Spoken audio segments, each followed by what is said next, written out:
Shogun Monitor System. Líneas éticas digitales.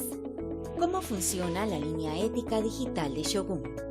El denunciante realiza su denuncia anónima mediante una aplicación móvil o un portal web de denuncias. Esa denuncia va redireccionada a un dashboard administrativo, que es gestionado por las áreas de control e investigación que ha designado la organización para el análisis investigativo de las denuncias. El denunciante anónimo y el investigador pueden mantener una conversación en tiempo real. ¿Cómo es la experiencia de denuncia mediante el app de Shogun Monitor? El denunciante ingresa al app de denuncia de su organización. Este es el menú de inicio para que el denunciante pueda gestionar sus denuncias. El denunciante escoge la temática de denuncia que desea realizar. El usuario elige el tipo de denuncia que desea realizar. El usuario escribe su denuncia, donde puede adjuntar evidencia que respalde su denuncia. El sistema genera una confirmación de que se envió la denuncia. Todas las denuncias quedan guardadas dentro del app para el seguimiento por parte del denunciante. Todos los chats de denuncias quedan archivados, donde el denunciante puede ingresar y ponerse en contacto nuevamente con el área de investigación. En el chat saldrá toda conversación entre el denunciante y el investigador, y el denunciante podrá mantener un chat con el investigador. El app genera notificaciones para alertar sobre actualizaciones de la denuncia. La notificación redirigirá al denunciante a la actualización de su denuncia. Genere en su organización un proceso de transformación digital en la gestión de denuncias, creando lealtad en las organizaciones. Shogun Monitor System. Líneas éticas digitales.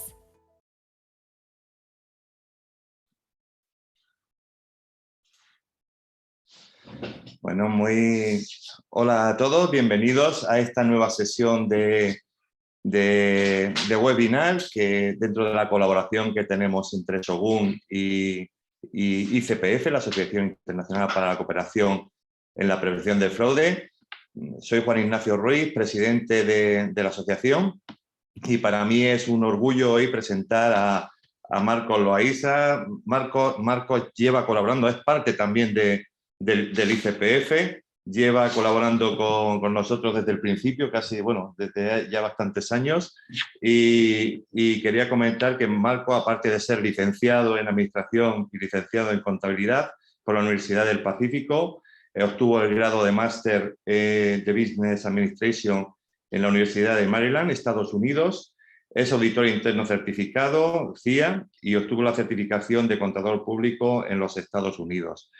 Bueno, una vida laboral muy productiva en varios países, ha desarrollado su actividad y lógicamente también para nosotros un orgullo que esté en el Consejo Asesor para desarrollar la profesión de certificados expertos en lucha contra el fraude.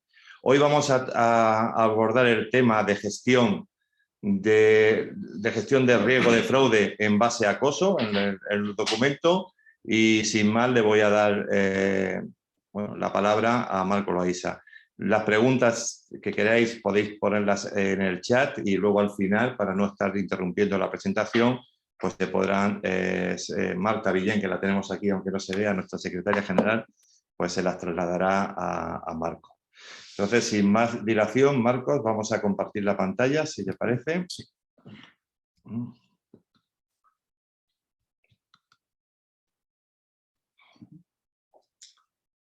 Y vamos a poner esto un poquito más pequeño para que puedas verlo, o prefieres así. ¿Sí? Sí, sí, está bien. El escenario es tuyo, Marco. Gracias. Buenos días a todos en América Latina. Buenas tardes aquí en España, en Madrid. Gracias a todos ustedes por tomarse el tiempo para participar en este webinar. Espero que sea de de interés para todos. Nuestro tema es la guía para la gestión del riesgo de fraude publicada por COSO. Este documento fue publicado por COSO en el 2016, ya tiene unos años en circulación. Esta publicación de COSO tiene por objetivo soportar y apoyar la aplicación del marco integrado de control interno, que también es otra publicación de COSO, ¿no? En la guía de gestión del riesgo de fraude vamos a encontrar mejores prácticas para la implementación de programas de gestión de riesgos de fraude. Vamos a encontrar que estas mejores prácticas se agrupan en cinco categorías, ¿no? En primer lugar, vamos a tener aquellas relacionadas con el gobierno del riesgo de fraude, que tiene que ver con cómo se articula la gestión de riesgo de fraude dentro de una estructura mayor, que es la estructura del gobierno corporativo de una organización. El siguiente grupo de buenas prácticas es la evaluación del riesgo de fraude, enfocada en lo que es la identificación de los riesgos de fraude a los que está expuesta una organización, su valorización en cuanto a una estimación de impacto y probabilidad para priorizar cuáles son los riesgos de fraude significativos, para pasar luego a la fase de identificación de actividades de control que nos permitan llevar los riesgos de fraude identificados al nivel de riesgo residual que la organización ha definido como aceptable, o sea, el nivel de riesgo residual que va a estar dentro de sus tolerancias. Y viene luego la fase de captura de denuncias, de obtener información sobre hechos de fraude presuntos o que realmente han ocurrido, y cómo van a ser tratados, cómo van a ser encaminados a un proceso de investigación y luego una fase de remediación. Y por último, como todo proceso de negocios, vamos a tener lo que es un conjunto de actividades dirigidas al monitoreo y evaluación de la gestión de riesgo de fraude, para poder identificar si está operando tal cual ha sido diseñada y si es necesario hacerle mejoras o fortalecer. Un repaso muy rápido a la entidad que publica esta guía. COSO, como la mayoría de todos ustedes seguramente conocen, COSO es una entidad establecida en los Estados Unidos. Esto fue en 1985, y que tiene como misión desarrollar lineamientos, guías que ayuden a los profesionales de la gestión de riesgos, de control interno y de la prevención del fraude. Entonces, COSO está patrocinada por 5 instituciones de la profesión de la contabilidad, la finanza y las auditorías, y está continuamente desarrollando liderazgo de pensamiento en estas tres áreas, ¿no? Gestión de riesgos, control interno y la gestión de fraude. ¿Cómo es que COSO llega a tener esta preeminencia en el mundo de la gestión de riesgos? Es porque cuando en el año 2002 se da el tema de la caída de Enron, la caída de Arthur Andersen, y en los Estados Unidos se emite la ley Sarbanes-Oxley, que entre otras cosas requería que las organizaciones evaluaran sus sistemas de control interno sobre sus procesos de reporte financiero. Entonces, en ese momento, entonces, todas las organizaciones miraron, bueno, cómo vamos a hacer estas evaluaciones, y se reconoció como válido, la Comisión de Bolsa y Valores de los Estados Unidos reconoció como válido, como un esquema de control interno válido para tomar como referencia el marco integrado COSO, publicado en el año 1992. Este esquema fue actualizado, se sacó una segunda versión en el año 2013, entonces y se actualizaron, entre otras cosas, la definición de control interno, las categorías de objetivos, y se mantuvo la estructura de los 5 componentes que se grafican en el cubo COSO, tan conocido por aquellos que nos dedicamos al control interno. En cuanto a las categorías de objetivos, el cambio más importante respecto a la versión original del marco integrado es que, mientras que en el marco integrado se hablaban de objetivos de control internos vinculados a las operaciones de las organizaciones, al cumplimiento legal por parte de las organizaciones, la parte de reporte o informe estaba concentrada en los informes financieros. Con el marco integrado 2013 ya no se trata solamente de informes financieros, de estados financieros, sino también información no financiera que se emite para uso de terceros. Dijimos que la guía COSO para la gestión de riesgos de fraude está hecho para apoyar, fue desarrollada para apoyar el marco integrado COSO 2013. Hasta la publicación de esta guía, digamos, el marco integrado de control interno hacía referencia a los temas de fraudes en el principio 8. Aquí también quiero hacer una precisión. Otra diferencia importante con respecto al marco integrado COSO original es que en la versión 2013, COSO estructura las guías de control interno, sus lineamientos de control interno, alrededor de 17 principios que están agrupados en cada uno de los 5 componentes. Y en el caso de la cobertura de fraude se da en el principio 8, que pertenece al componente de evaluación de riesgos. Este principio 8 nos dice: la organización considera la probabilidad de fraude al evaluar los riesgos para la consecución de objetivos. Otro elemento que la versión 2013 del marco integrado incorpora son lo que en inglés llaman los point of focus, o serían los puntos de enfoque o puntos de interés.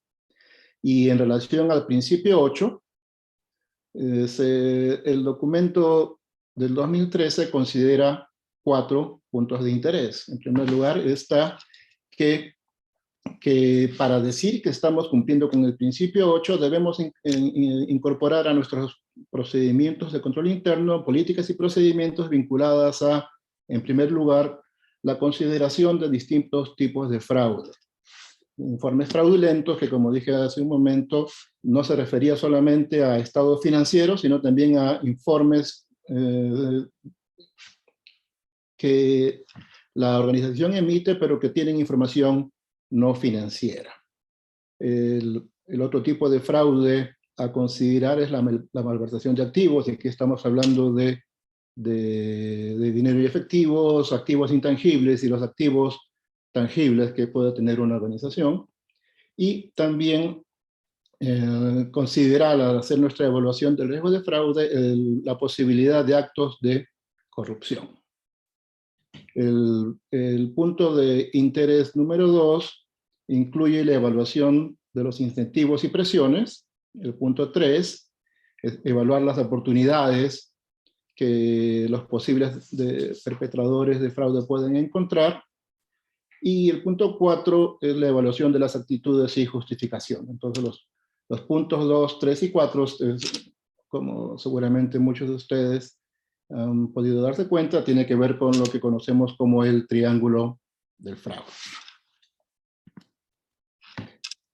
Siguiendo este esquema de definir principios para las guías y lineamientos que desarrolló COSO, al publicar los principios para al publicar la guía para la gestión de riesgos de fraude, COSO articula 5 principios, en los que podemos ver en pantalla. No lo vamos a leer, pero vamos a poder revisar, cada uno de ellos rápidamente en las siguientes láminas. Es importante destacar que, como también dijimos al inicio, la guía COSO para la gestión de riesgos de fraude ha sido diseñada para soportar, sustentar el cumplimiento o la aplicación del marco integrado de control interno. Entonces aquí en esta lámina podemos ver de qué manera se da este alineamiento, ¿no? Por ejemplo, en el caso del principio número 1, que tiene que ver con el gobierno del fraude y que se centra en el desarrollo y comunicación de un programa de gestión de riesgos de fraude, este principio está alineado con el componente entorno de control del marco integrado 2013 y con todos los principios que están incorporados en él. Me refiero, por ejemplo, aquí al principio número 1, que demuestra compromiso con integridad, el 2, ejercer la responsabilidad de supervisión, y así. Entonces, el principio 1 de la guía de gestión de riesgos de fraude va a soportar y va a ayudar a cumplir con los 5 principios que en el marco integrado de control interno tenemos clasificados dentro del componente entorno de control. Entonces, el primer principio tiene que ver con el gobierno del fraude, como dije, y con el desarrollo de un programa para la gestión de riesgo de fraude. El segundo principio tiene que ver con cómo la organización desarrolla la evaluación de riesgos, pero enfocado a los riesgos de fraude. Y esto cubre la fase de identificación de los riesgos, de cuáles son estos riesgos a los que la organización está expuesta, riesgos de fraude, cómo medimos el impacto y probabilidad para sobre esta base definir cuál es la severidad de cada riesgo identificado, poder priorizar y determinar cuáles son los riesgos que son significativos y cuáles son aquellos que realmente no tienen tanta importancia. Y también en esta fase vamos a identificar cuáles son los controles o la falta de controles para cada uno de los riesgos que consideramos prioritarios o que incluimos dentro del alcance de la gestión del riesgo de fraude. Pasamos al siguiente componente de control interno, que son las actividades de control, y el principio de gestión de riesgo de fraude, en este caso va a estar dirigido a la selección de cuáles son los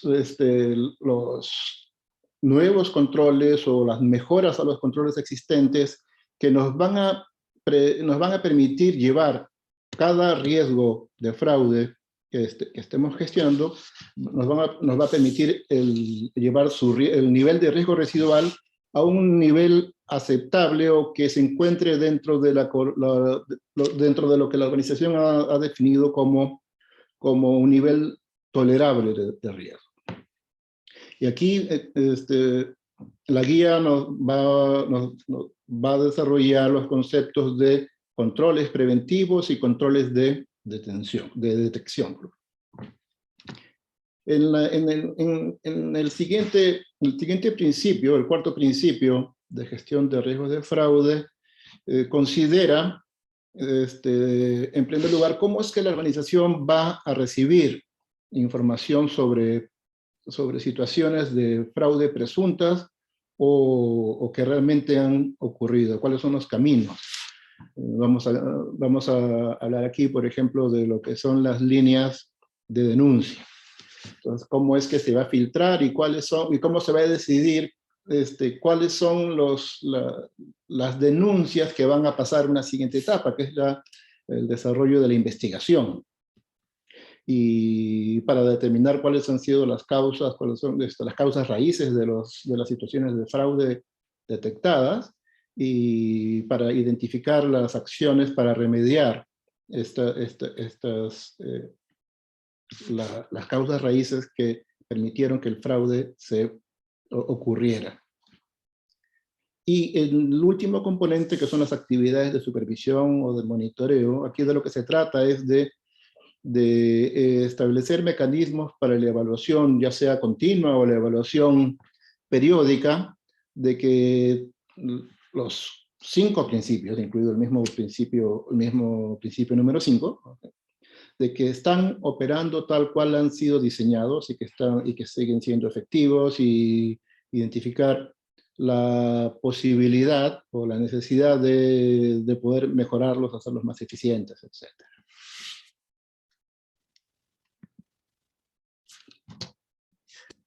Así como en el caso de los principios incluidos en el marco integrado de control interno, también aplica ese mismo enfoque POSO cuando se desarrolla la guía para la gestión de riesgo de fraude. Entonces, cada uno de los 5 principios que hemos visto va a tener sus puntos de enfoque o puntos de interés. ¿Cómo debemos pensar, entender estos puntos de enfoque? Es para que una organización pueda decir, nosotros estamos cumpliendo con por decir, el principio número 1, sobre el establecimiento de un programa de gestión de riesgo de fraude, que tiene que ver con el gobierno de la gestión de riesgos de fraude. Entonces, COSO nos da 6 puntos de enfoque, y en la guía cada uno de estos puntos se va a desarrollar, ¿no? Porque en la guía no encontramos solamente esta definición que vemos aquí en pantalla, sino encontramos todo un desarrollo que explica qué implica cada uno de estos puntos de enfoque. Entonces podemos entender que para poder afirmar que nuestra organización está aplicando el principio número 1 de gestión de riesgo de fraude, entonces debiéramos tener, de alguna u otra manera, debiéramos poder también sustentar que estamos cumpliendo con los puntos de interés o puntos de enfoque que mostramos aquí en pantalla. Si bien nos lo dice tal cual en la guía, pero cuando vemos los puntos de interés en el marco integrado de control interno, COSO dice no es necesario cumplir con todos los puntos de interés vinculados a un principio.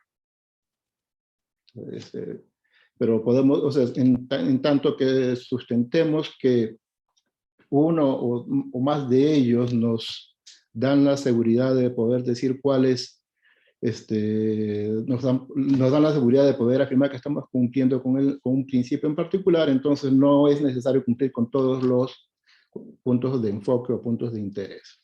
Pero debiéramos tratar en todo caso de ver en la medida que sea factible cumplir con todos ellos, y si pensamos que alguno de ellos no es aplicable a nuestra organización, poder sustentar la razón para ello. Entonces vamos aquí no vamos a revisar cada uno de estos puntos de enfoque, vamos a mencionar 2 de ellos.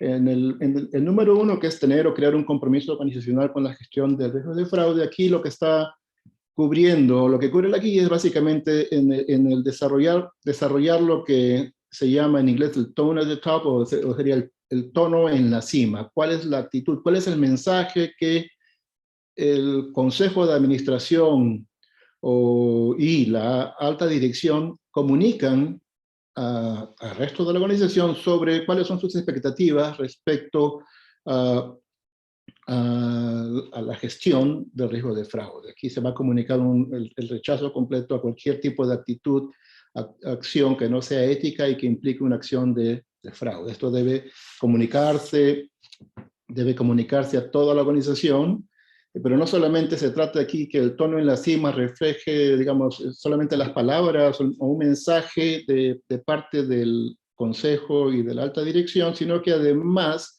las aptitudes del Consejo, de los miembros del Consejo y de la alta dirección estén alineadas con sus palabras.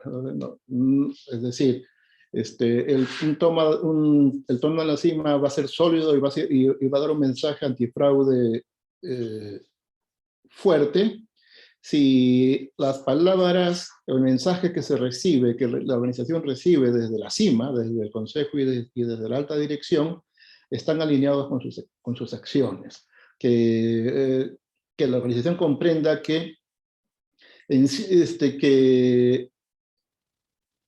en ciertos casos, o sea, que no va a haber circunstancias en las que se excuse actitudes no éticas, actitudes indebidas, en función, digamos, al logro de ciertos objetivos de la organización, en función al puesto o del nivel que un perpetrador tiene dentro de la jerarquía. O sea, el mensaje es que las políticas de gestión de riesgos de fraude, las sanciones cuando se da, cuando se dé el caso, se van a aplicar independientemente de quién sea que haya perpetrado la acción, el acto doloso. Todo esto se documenta vemos en el punto 3, en una política de gestión de riesgos de fraude. O sea, todo esto se va a formalizar y se va a comunicar a toda la organización, inclusive a socios de negocios, a proveedores, a clientes, a empresas con las que tenemos alianzas, etc. Pongo aquí como referencia la política de una organización de Grupo Sura de Colombia. Lo pongo a poner de ejemplo, no estamos diciendo que este sea, digamos, el modelo a seguir, pero digamos, para aquellos que estemos interesados en desarrollar un programa de gestión de riesgo de fraude para nuestras organizaciones, vamos a encontrar que en la web bastante información, vamos a encontrar modelos, las organizaciones no mantienen este documento como un documento secreto, les interesa que sea conocido dentro a todo nivel dentro de ellas mismas, pero también al exterior de ellas. En el principio 2, que tiene que ver con la evaluación de riesgo de fraude, bueno, aquí tenemos 12 puntos de interés y vamos nuevamente a hablar de 2 de ellos, ¿no? El punto de interés número 6 tiene que ver con que debemos establecer procedimientos para estimar la probabilidad e impacto de los riesgos identificados, ¿no? Es decir, a través de actividades de tormentas de ideas, por ejemplo, la organización va a va a identificar cuáles son los riesgos que impactan sus distintas unidades de negocio, sus distintas actividades, etc.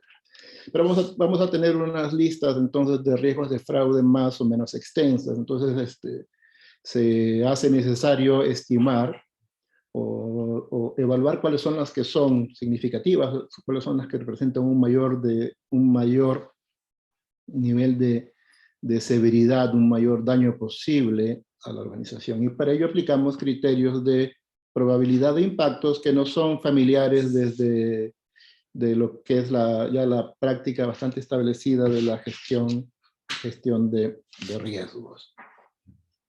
Y una vez que hemos hecho esta evaluación de impacto y probabilidad, hemos determinado la severidad, debemos determinar para aquellos riesgos que consideremos prioritarios, vamos a evaluar la manera de responder, la mejor manera de responder a ellos. Entonces decía, las evaluaciones de impacto y probabilidad para la mayoría de nosotros son bastante conocidas. Vamos a hacer estimaciones cualitativas o cuantitativas según sea el caso, según tengamos las herramientas para poder hacer eso, para poder hacer la evaluación. Y mostramos aquí de manera ilustrativa lo que es la matriz de riesgos, en la que vemos un eje de evaluación de probabilidad. Tenemos 4 escalas de probabilidad que podemos utilizar para calificar los riesgos identificados, y en el eje horizontal tenemos las 4 escalas para evaluar el impacto potencial en caso de que un evento de fraude ocurriese. Y tenemos aquí en el cuadro inferior a la derecha, aparece digamos, una plantilla de cómo estructurar, cuáles son las respuestas en función a cuál sea el nivel de severidad, sea un nivel extremo, un nivel alto, moderado o bajo. Entonces a la derecha se da un ejemplo, ¿no? Esto no es un modelo único, una plantilla rígida a seguir, sino lo pongo aquí como referencia. Aquí es importante precisar que no hay una única manera, no hay una mejor manera de gestionar el riesgo de fraude, y en el caso de las evaluaciones no hay una única manera de hacer estas evaluaciones.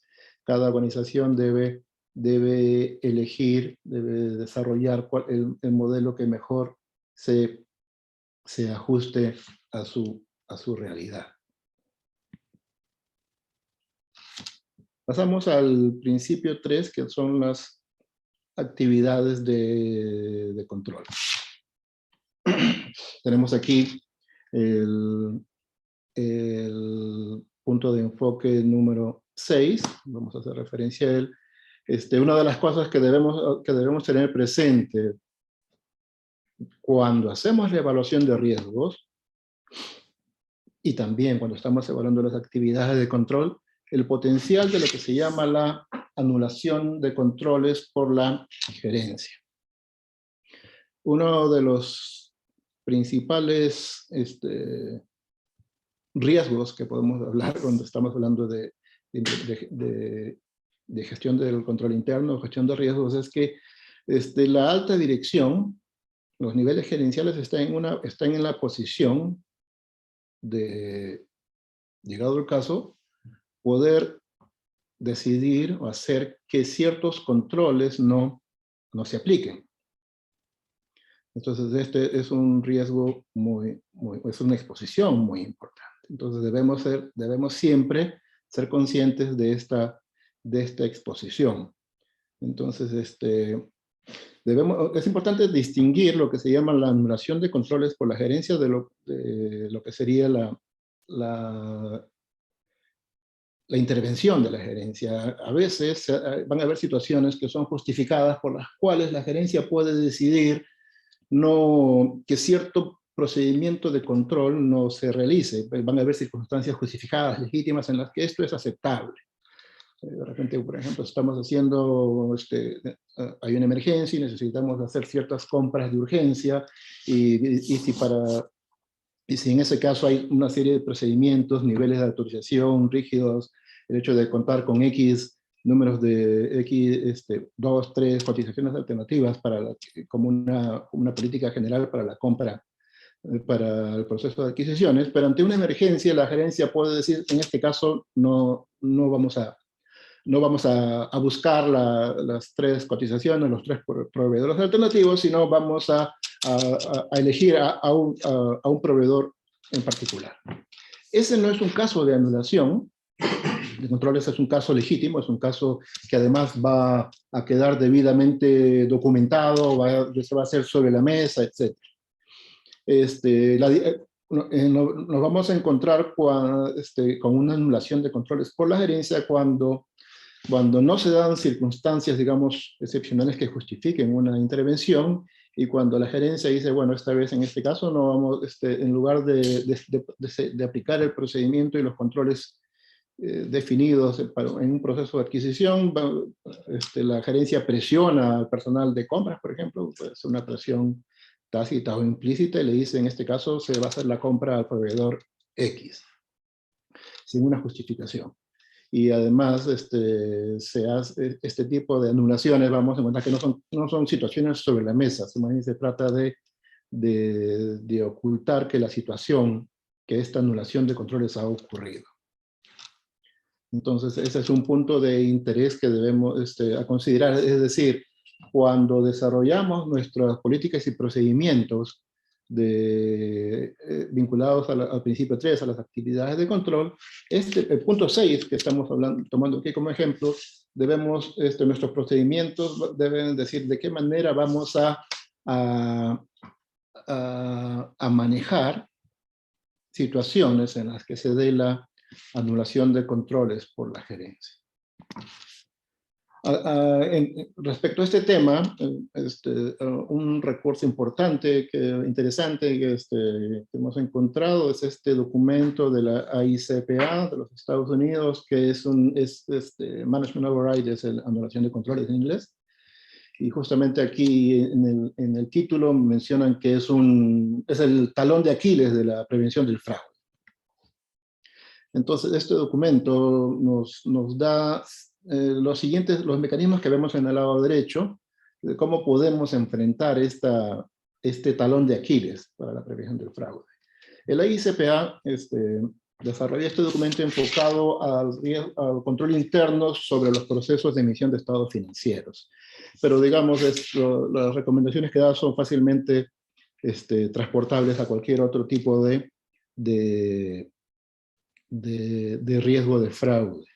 En primer lugar, se recomienda mantener el escepticismo. Este documento, además, importante, está dirigido al comité de auditoría de una corporación. Igual puede ser utilizado, digamos, podemos tomarlo como referencia para cualquier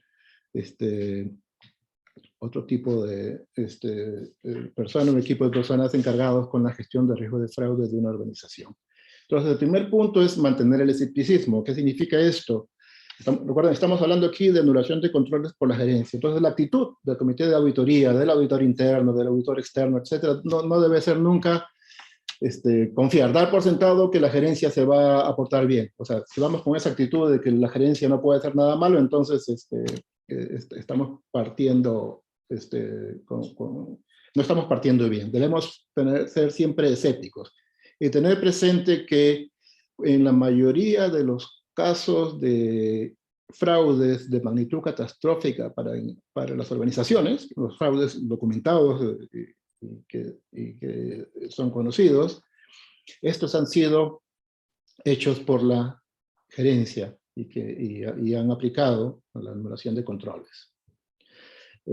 También el comité de auditoría debe fortalecer la comprensión del negocio, para poder entender mejor cuáles son los riesgos de fraude y cómo puede funcionar la anulación de controles por la gerencia. Es importante que las personas involucradas en la gestión de riesgo de fraude entiendan bien el negocio, entiendan las actividades, en qué procesos, en qué circunstancias la gerencia puede sentirse tentada o puede ver una oportunidad para cometer fraude.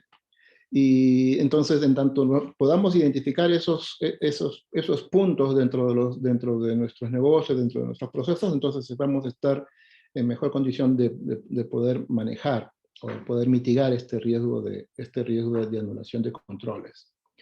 Es importante que el comité de auditoría, las personas involucradas, apliquen también la lluvia de ideas, ¿no? Para poder identificar dónde se puede dar este tipo de riesgo, es la anulación de controles.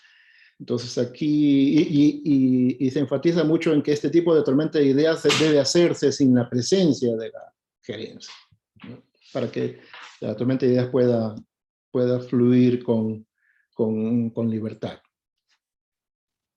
También debemos, ahí recomienda que usemos el código de conducta, dice, para evaluar la cultura de reporte financiero. Recordemos que eso también podemos hablarlo para otro tipo de fraude. Aquí de lo que se trata es de que los responsables de la gestión de riesgo de fraude deben evaluar de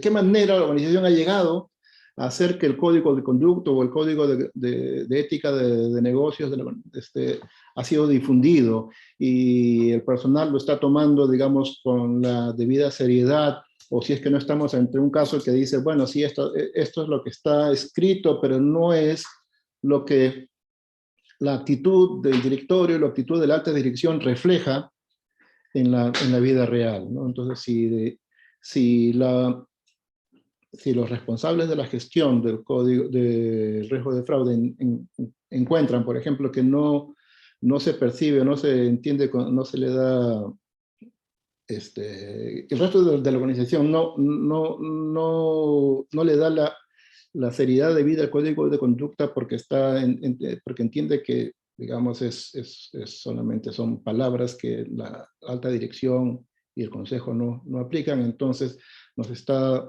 dando señales de un entorno de control donde habría una mayor exposición a la posibilidad de anulación de controles.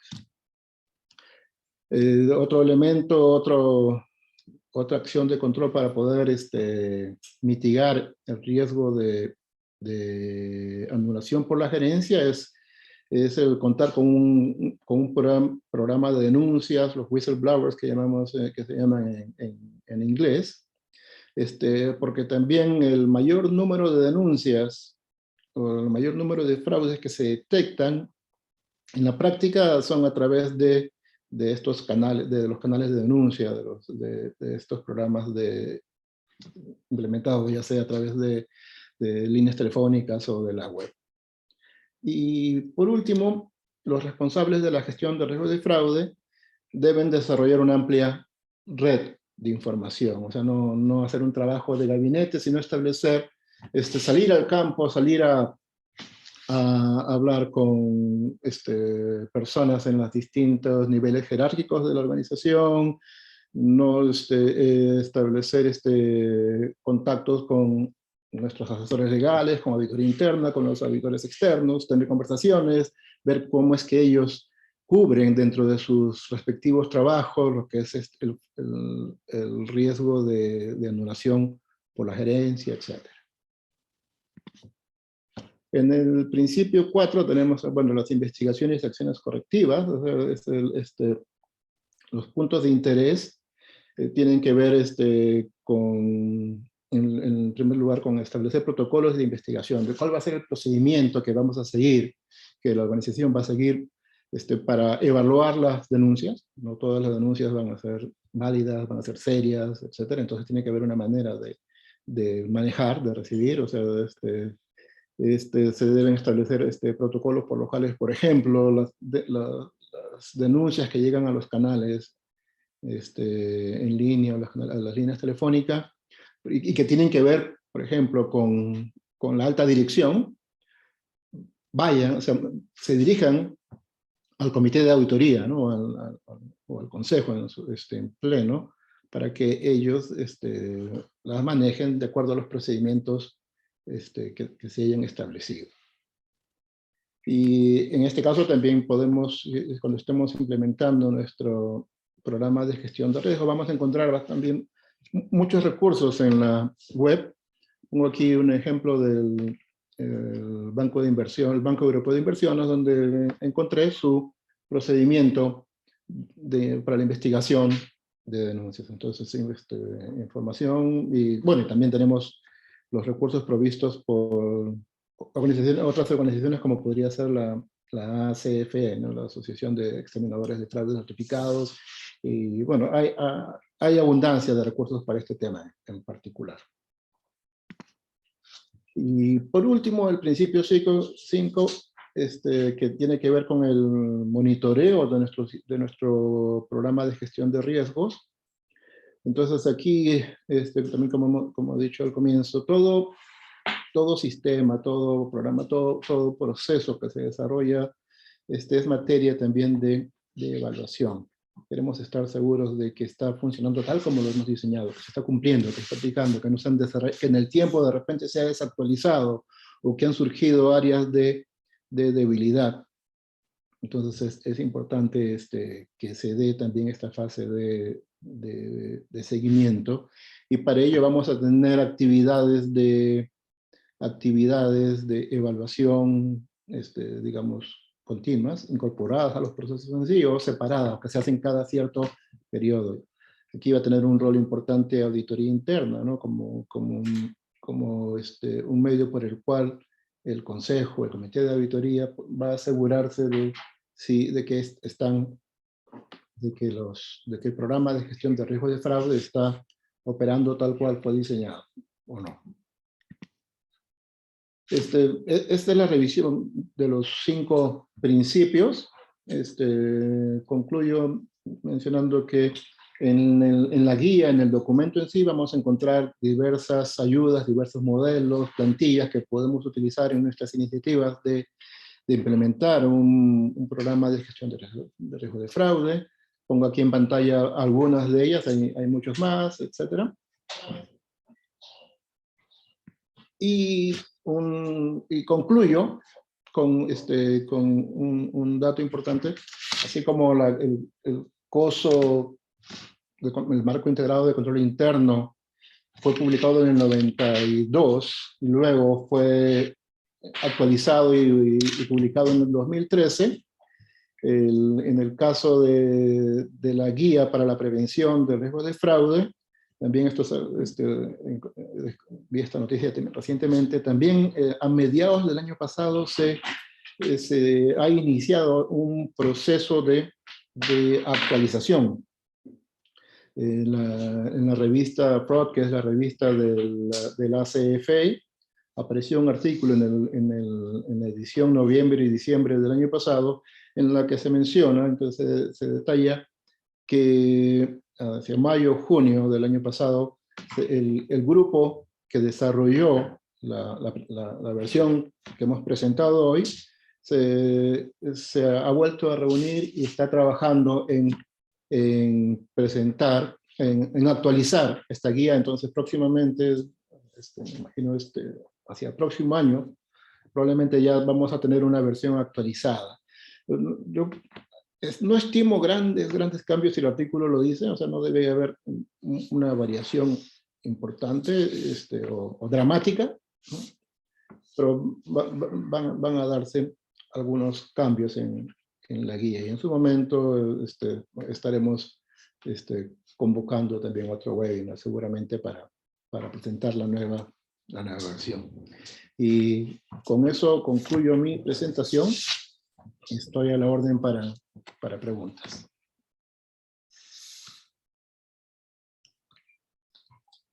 Pues muchísimas gracias, Marco. Ha sido interesantísima tu presentación y te traslado algunas preguntas. Una de ellas es, ¿cuáles consideras, con tu experiencia, las principales diferencias entre la gestión de riesgo de fraude y la gestión de riesgo de conducta? Y si es válido interpretar que uno es consecuencia de la materialización del otro. ¿Cómo definen riesgo de conducta? Entiendo que está vinculado al riesgo de una conducta no ética. Sí. Sí. Bueno, yo entendería que están bastante ligados. Una cosa está vinculada a la otra. Entonces, el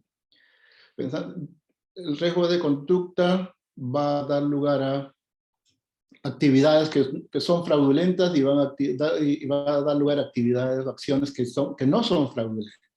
Entonces, por el lado de las actividades fraudulentas se debieran manejar de acuerdo o dentro del programa de gestión de riesgos de fraudes que la guía plantea, ¿no? Otra pregunta es si conoces cuál es el nivel de aceptación que ha tenido esta guía entre los expertos antifraude. He estado investigando el tema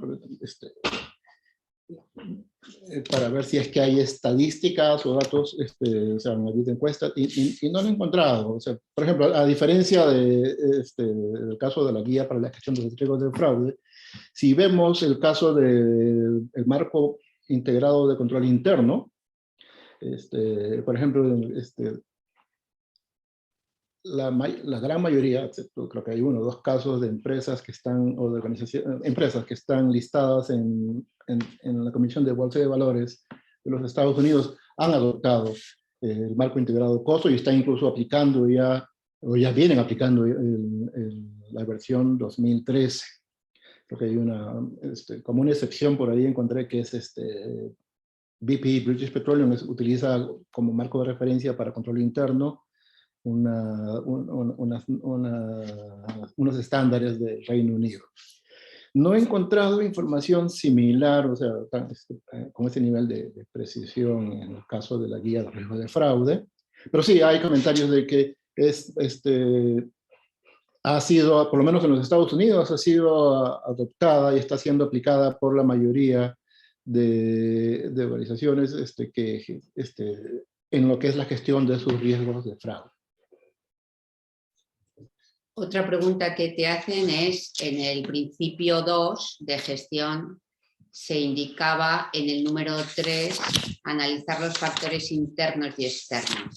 Y esto se refiere al grupo objetivo, por así decirlo, interno, empleados, funcionarios, externo, clientes, proveedores. Sí, pero no solamente a ello, ¿no? Esto tiene que ver cuáles son nuestros procesos internos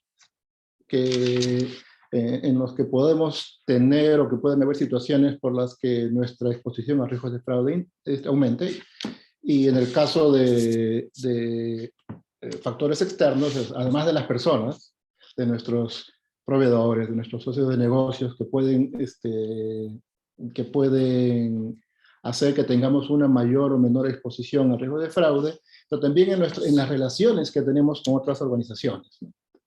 Entonces, no es solamente personas, sino también procesos. Perfecto. Otra pregunta es, ¿este marco nos serviría también para temas de fraude tecnológico y de ciberseguridad? Como marco, sí. El documento no es un documento de detalle. O sea, nos da principios, nos da orientaciones, es una guía. No es un documento técnico, pero nos da la estructura para armar nuestro programa o nuestro sistema de gestión de riesgos de fraude, si queremos decirlo así, y sobre esta estructura, sobre estas políticas, establecer ya para temas específicos herramientas y procedimientos, actividades específicas. Perfecto. Te preguntan también si a partir de este marco, si se ha logrado realmente disminuir los casos de fraude. No existe como se relaciona a la sí, pregunta era muy previa, parecida a la otra que te habían dicho. No hay estudios como para decir que esto es así, pero lo que Pozo nos dice en la publicación, lo que los autores nos dicen en la publicación es que la aplicación de los principios va a reducir la ocurrencia de hechos de fraude significativos. Y tiene una lógica. Si hacemos todo esto, si cumplimos con todos estos principios y desarrollamos los puntos de interés, sí, tiene una lógica que va a reducirse la incidencia. Es como cuando hablamos del marco integrado de control interno. O sea, el marco integrado no nos da una seguridad de que no van a haber problemas de control interno, pero nos dice que vamos a tener una seguridad razonable de que, digamos, que los objetivos de la organización se van a lograr. En este caso, si aplicamos los principios de gestión de riesgo de fraude, debemos tener una seguridad razonable de que también va a reducirse la incidencia de fraude. No nos olvidemos, siempre ahí el principal problema, el principal potencial es el tema de la anulación por la gerencia.